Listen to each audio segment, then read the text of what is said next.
Welcome to How the Other Half Live in the Global South. Hi, my name's Andrea Edwards, and I want to show you the reality of life for millions of people across this amazing and diverse region of the world. I've taken these videos locally, they are my neighbours, but what I'm showing isn't a reality just where I live. It's the reality for millions of people across this vast region, and heat extremes in 2024 are shaping up to be deadly. That means for people who live like this, it will be very challenging to survive these heat extremes. This week, governments across the region issued warnings because the heat is already so bad.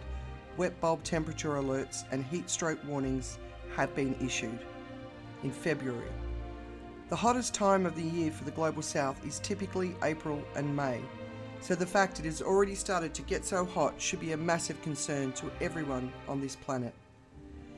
Can you imagine living in a tin shed when the temperatures spike? But it's not just the actual temperature that matters, it's the wet bulb temperatures that are the greatest risk to humans and all other life forms. Scientists have already shown dangerous wet bulb temperatures start at 31 degrees Celsius, and many people have already died in this region from these temperatures in recent years.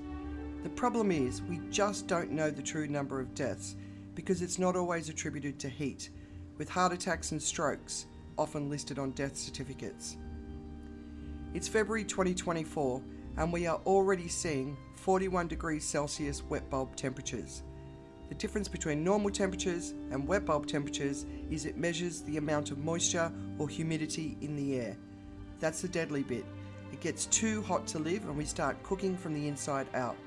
Please, educate yourself about the risks of wet bulb temperatures and know what you need to do if someone you love moves into heat stroke, which is when it's deadly and immediate medical intervention is required. As long as the electricity grid holds and extreme heat puts this at risk, those with wealth and proper homes can escape into air conditioning. But these people, whether at work or at home, there is no escape.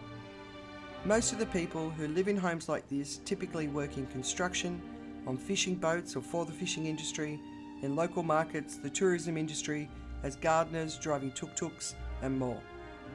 This means there is no relief wherever they are.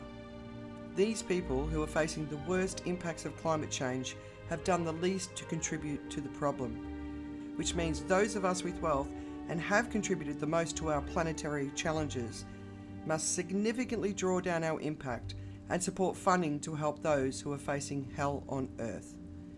We need to prioritise massively reducing CO2 emissions, regenerate nature everywhere, stop using single-use plastics, protect the animals, protect the poorest, and make sure communities like this have somewhere to go to survive the heat. Equally, outdoor workers need national policies that protect these vulnerable people from heat extremes, even when they are not citizens. The heat is here, and in 2024 we could see, for the first time, what this really means to humanity, especially for those of us in the Global South. It's time for all of us to step up and lead the changes necessary to give us all a shot at a future. There is no time left, and our leaders across the world are proving that they are not up to the challenge. The system is crippled and broken.